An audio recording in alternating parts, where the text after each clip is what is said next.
What's up, guys? The EA Sports 500, or the whatever the race is called these days, for Talladega just ended. Chase Elliott won. Big fucking surprise, especially with all that crowd noise.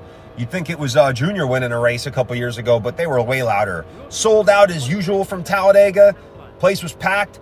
Were they treated to? I mean, they were treated to a great finish, but was it a great race? You saw some good aggressive pushing and whatnot, but you didn't see the usual three wide.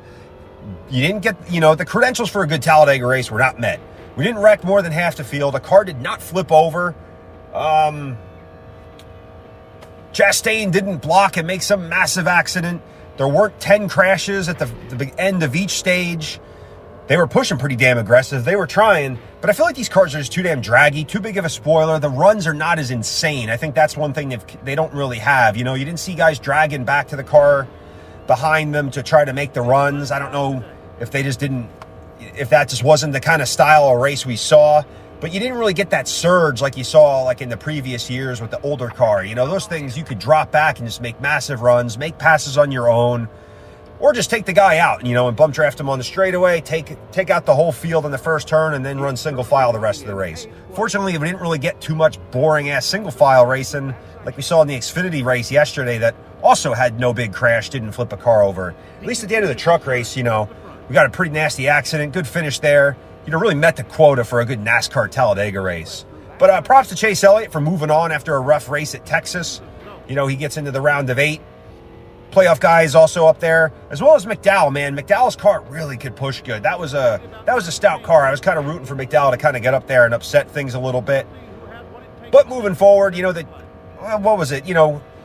The big wreck didn't happen, and I think a lot of guys were anticipating it, waiting for it, just chilling out at the back, and it was not as easy to get through the field, and it never happened. And those guys like Truex and them, they got shafted at the back. Didn't really hear much again from Kyle Busch, the Toyotas. Denny, I think, was up towards the top 5.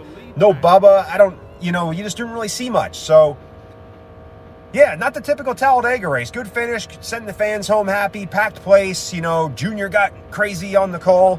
But, I don't know, it wasn't like Johnny Benson 2000 hard to pass, but it wasn't, we had a lot of lead changes. There was some side-by-side and stuff like that. It didn't have that full 3-wide, crazy-ass energy, 4-wide at times. You couldn't run anywhere.